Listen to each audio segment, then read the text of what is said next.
अक्सर लोग अपना चेहरा धोने के लिए किसी न किसी फेस वॉश का इस्तेमाल करते हैं, लेकिन यहाँ वो एक बात भूल जाते हैं कि एक फेस वॉश आपका चेहरा सुधार भी सकता है और बिगाड़ भी सकता है। ऐसा इसलिए क्योंकि मार्केट में इतने सारे फेस वॉश देखने को मिलते हैं। किसी पर विटामिन सी लिखा होता है, किसी पर सैलिसिलिक एसिड, किसी पर सेरामाइड, किसी पर नीम, हल्दी, एलोवेरा, किसी पर चारकोल, किसी पर हाइलोरोनिक एसिड, तो किसी पर नायासिनामाइड लिखा होता है। अब ये कैसे पता चलेगा कि इनमें से आपके चेहरे के हिसाब से कौन सा अच्छा है और कौन सा बुरा? सीटाफिल। एक बात और जो लोग नहीं समझ पाते हैं कि कोई भी फेस वॉश अपने आप में कितना भी अच्छा क्यों ना हो, अगर वो आपकी स्किन के हिसाब से नहीं है तो वो आपके चेहरे को फायदा कम और नुकसान ज्यादा पहुंचाता है। और जो किसी फेस वॉश पे आप ऑल स्किन टाइप लिखा हुआ देखते हो, वो बस कंपनी की चालाकी होती है जो ज्यादा से ज्यादा कस्टमर तक पहुंचने के लिए ऐसा लिखा जाता है। लेकिन हकीकत ये है कि फेस वॉश हर हाल में आपके स्किन के हिसाब से ही होना चाहिए। अब यहाँ मेरे पास दो रास्ते हैं। एक तो ये है कि हर यूट्यूबर की तरह मैं आप लोगों को 10-20 फेस वॉश की लिस्ट बता दूं,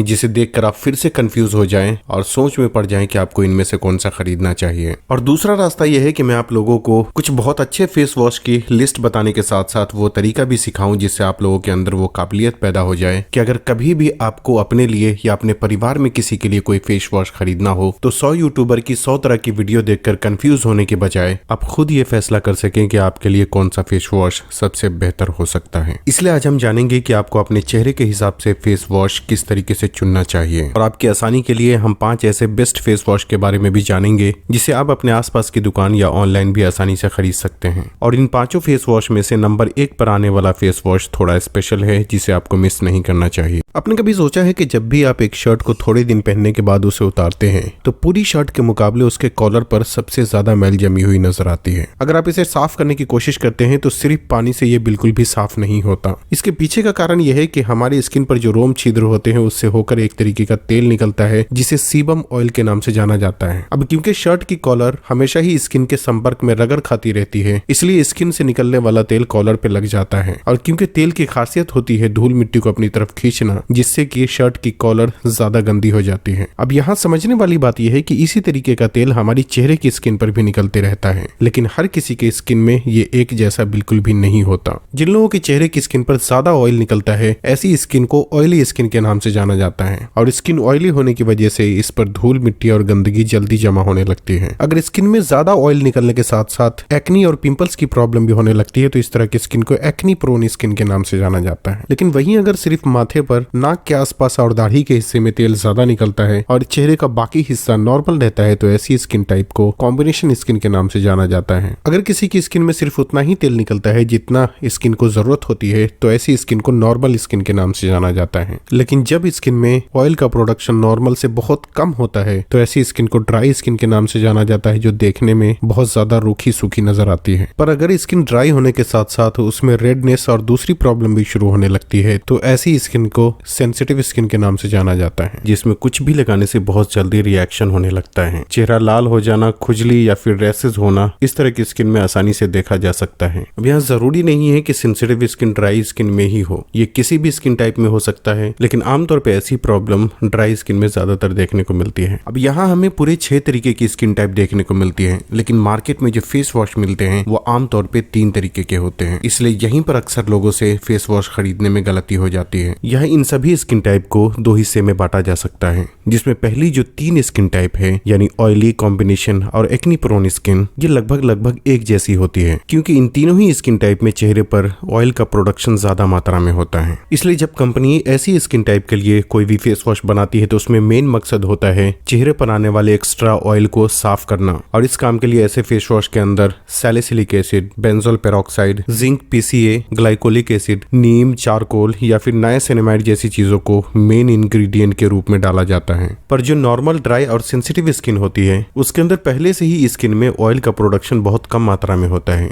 इसलिए जब ऐसी स्किन टाइप के लिए कंपनी फेस वॉश बनाती है तो उसमें मेन मकसद होता है स्किन में ऑयल की कमी को पूरा करना। और इस काम के लिए hyaluronic acid, ceramide, shea butter, jojoba oil, glycerin और पेंथेनॉल जैसी चीजों को ऐसे फेस वॉश में मेन इंग्रेडिएंट के रूप में डाला जाता है। लेकिन जो तीसरे तरीके का फेस वॉश होता है उसके ऊपर या तो कोई भी स्किन टाइप नहीं लिखी होती या फिर ऑल स्किन टाइप लिखा होता है। जो लोग भी अपनी स्किन के बारे में कंफर्म नहीं रहते कि आखिर उनकी स्किन किस तरह की है, वो अक्सर ही ऐसा फेस वॉश खरीदना ज्यादा पसंद करते हैं जिस पर ऑल स्किन टाइप लिखा होता है, ये सोचकर कि जब ये हर तरह की स्किन के लिए बनाया गया है तो ये मेरी स्किन को भी जरूर सूट करेगा। और यहीं पर अक्सर लोग धोखा खा जाते हैं। जो भी फेस वॉश पे ऑल स्किन टाइप लिखा होता है, ऐसे फेस वॉश को बनाने में आमतौर पे थोड़ा चेहरे की सफाई करने वाली चीजें डाली गई होती है और थोड़ा स्किन में ऑयल की कमी को पूरा करने वाली चीज भी डाली गई होती है। अब ऐसा करने से होता यह है कि ये फेस वॉश ना तो इधर का रहता है और ना ही उधर का, बल्कि ये बीच बीच में रह जाता है। क्योंकि जिन लोगों की भी स्किन बहुत ज्यादा ऑयली होती है, जब वो लोग इस तरह के फेस वॉश का इस्तेमाल करते हैं तो वो कितना भी चेहरे पर पानी बहा ले, उन्हें ऐसा लगता है कि उनका चेहरा साफ ही नहीं होता। क्योंकि एक ऑयली स्किन को साफ करने के लिए जितनी मात्रा में सफाई करने वाली चीज फेस वॉश के अंदर होनी चाहिए, उतनी मात्रा में इस तरह के फेस वॉश में बिल्कुल नहीं होती। और यही हाल तब भी होता है जब कोई बहुत ज्यादा ड्राई स्किन वाले लोग इस तरीके के फेस वॉश का इस्तेमाल करते हैं। क्योंकि ड्राई स्किन में ऑयल की कमी को पूरा करने वाली चीज जितनी मात्रा में होना चाहिए वो इस तरीके के फेस वॉश में नहीं होती। और इसलिए मैंने कहा कि ये फेस वॉश बीच बीच में ही रह जाता है। और जिसका एक एग्जांपल है सिंपल रिफ्रेशिंग फेस वॉश। जो 5 बेस्ट फेस वॉश की लिस्ट मैंने आप लोगों के लिए बनाई है, ये उनमें से एक है जो 5वें नंबर पे आता है। कुछ लोगों के लिए ये फेस वॉश बहुत बेहतर तरीके से काम करता है। कंपनी का कहना यह है कि ये फेस वॉश हर तरह की स्किन के लिए सुटेबल होता है और यूट्यूब पर भी लोग इसे हर तरह की स्किन के लिए सुटेबल बताते हुए नजर आते हैं। इसमें कोई डाउट नहीं कि ये एक बहुत बेहतरीन फेस वॉश है, लेकिन ये हर तरह की स्किन के लिए सुटेबल बिल्कुल भी नहीं होता। जब आप ये देखते हैं कि इस फेस वॉश को बनाने में किन किन चीजों का इस्तेमाल किया गया है, तो शुरुआत में ही आपको एक इंग्रेडिएंट देखने को मिलता है जिसका नाम है कोका बीटेन। ये वही चीज है जिसकी वजह से जब आप इस तरह के फेस वॉश को अपने चेहरे पर अप्लाई करते हैं तो थोड़ा थोड़ा झाग बनता हुआ नजर आता है, जो कि चेहरे से हल्के फुल्के ऑयल को साफ करने के लिए काफी इफेक्टिव होता है। लेकिन साथ में इसमें प्रोपिलीन ग्लाइकोल और पेंथेनॉल जैसी चीजों का भी डाला गया है जो स्किन को थोड़ा मॉइस्चराइज करने का भी काम करता है। इस हिसाब से ये फेस वॉश ऐसे लोगों के लिए ज्यादा सुटेबल होता है जिनकी स्किन नॉर्मल है या हल्का फुल्का चेहरे पर ऑयल निकलता है। अच्छी बात यह है कि इस फेस वॉश को बनाने में सल्फेट, पैराबेन और आर्टिफिशियल फ्रेग्रेंस का भी इस्तेमाल नहीं किया गया है, जिसकी वजह से सेंसिटिव स्किन के लिए भी ये एक बहुत ही सुटेबल फेस वॉश बन जाता है। लेकिन अगर किसी की स्किन बहुत ज्यादा ऑयली या बहुत ज्यादा ड्राई है तो ये उनकी स्किन में उतना अच्छे से काम नहीं करता जितना कि करना चाहिए। जो हमारा अगला फेस वॉश है वो है मिनिमलिस्ट का सैलिसिलिक एसिड फेस वॉश। इस फेस वॉश को बनाने में जो मेन इंग्रेडिएंट का इस्तेमाल किया गया है वो है सैलिसिलिक एसिड, जो कि चेहरे से ऑयल को कंट्रोल करने का काम करता है। लेकिन ये थोड़ी मात्रा में भी बहुत ज्यादा स्ट्रांग होने की वजह से इसे बैलेंस करने के लिए इस फेस वॉश में ग्लिसरीन का भी काफी मात्रा में इस्तेमाल किया गया है। इसमें जिंक पीसीए नाम का भी एक इंग्रेडिएंट देखने को मिलता है जो कि पिंपल पैदा करने वाले बैक्टीरिया को मारने में मददगार होता है। ये फेस वॉश ऐसे लोगों के लिए ज्यादा फायदेमंद है जिन लोगों की भी स्किन बहुत ज्यादा ऑयली होती है या बहुत ज्यादा कॉम्बिनेशन है जिसमें बार बार नाक के आसपास व्हाइट और ब्लैक हेड्स की प्रॉब्लम होती रहती है। अगर स्किन ऑयली होने के साथ साथ चेहरे पर एक्नी पिंपल्स की प्रॉब्लम भी बहुत ज्यादा होती है तो ऐसी सिचुएशन में भी इस फेस वॉश का इस्तेमाल किया जा सकता है। लेकिन अगर स्किन बहुत ज्यादा ड्राई है, नॉर्मल है या बहुत ज्यादा सेंसिटिव है तो उस सिचुएशन में इस फेस वॉश को आपको नहीं खरीदना चाहिए। अगला है सेटाफिल कंपनी का जेंटल क्लींजर। अक्सर ही आपने सुना होगा कि जिसकी स्किन को कुछ भी सूट नहीं करता उसे ये क्लींजर बहुत ही बेहतर तरीके से सूट करता है। जब हम इसके इंग्रेडिएंट लिस्ट को देखते हैं तो वहां शुरुआत में ही हमें 3 ऐसे इंग्रेडिएंट दिख जाते हैं जो चेहरे में ऑयल की कमी को पूरा करके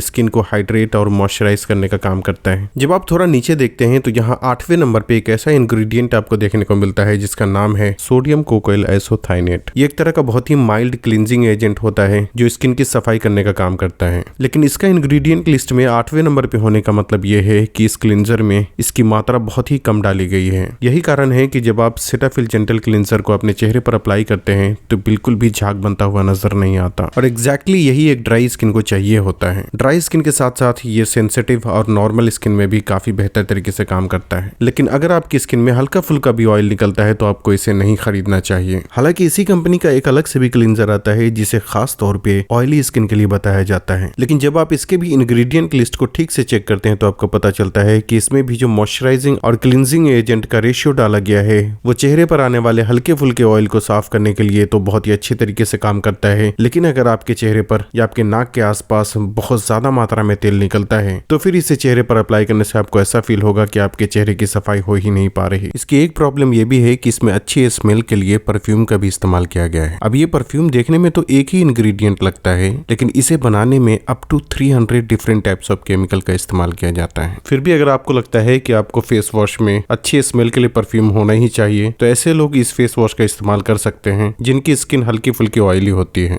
हल्की फुल्की कॉम्बिनेशन स्किन और थोड़ी बहुत एक्नी प्रोन स्किन के लिए भी ये काफी अच्छी तरीके से काम करता है। लेकिन अगर आपकी स्किन बहुत ज्यादा ऑयली है तो आपको इसे नहीं खरीदना चाहिए। जो अगला फेस वॉश है उसे अपने घर पे ही सिर्फ 20 से 30 रुपए के खर्चे में आसानी से बनाया बनाया जा सकता है, लेकिन फिर भी ये आपके चेहरे की बहुत अच्छे से सफाई करने का काम करता है। इसमें एक तो ऑयली कॉम्बिनेशन और एक्नी प्रोन स्किन के लिए सूटेबल है, जबकि दूसरा नॉर्मल, ड्राई और सेंसिटिव स्किन में इस्तेमाल किया जा सकता है। इसे बनाने के लिए आपको सिर्फ 3 चीज की जरूरत होगी, जिसमें सबसे पहला है मुल्तानी मिट्टी। मुल्तानी मिट्टी की खास बात ये होती है कि ये किसी एब्जॉर्बेंट की तरह काम करता है, जिसका मतलब है कि आपके चेहरे से एक्स्ट्रा ऑयल को सोख कर स्किन की बहुत अच्छे से सफाई करने का काम करता है। जो दूसरी चीज है वो है चंदन पाउडर। अगर आपको चंदन पाउडर नहीं मिलता है तो आप इसकी जगह बेसन का भी इस्तेमाल कर सकते हैं। और तीसरी चीज है हल्दी। अगर आपकी स्किन ऑयली होने के साथ साथ चेहरे पर एक्नी पिंपल्स की भी प्रॉब्लम होती रहती है तो आप इसमें नीम पाउडर भी ऐड कर सकते हैं, और इसके लिए नीम के पत्ते को अच्छी तरह सुखाकर पाउडर बनाकर उसका इस्तेमाल किया जा सकता है। इसमें मुल्तानी मिट्टी की मात्रा आपको 2 छोटा चम्मच रखनी चाहिए, चंदन पाउडर 1 छोटा चम्मच और हल्दी पाउडर आधा चम्मच रखना काफी हो जाता है। अगर आप इसमें नीम पाउडर भी इस्तेमाल करते हैं तो उसकी मात्रा 1 चम्मच रखी जा सकती है। अगर आप इसे थोड़ी ज्यादा क्वांटिटी में बना के रखना चाहते हैं तो फिर इन सारी चीजों की मात्रा 2 गुना या फिर जरूरत के हिसाब से 3 गुना भी किया जा सकता है। जो दूसरा फेस वॉश है उसे बनाने के लिए आपको सिर्फ 2 चीज की जरूरत होगी,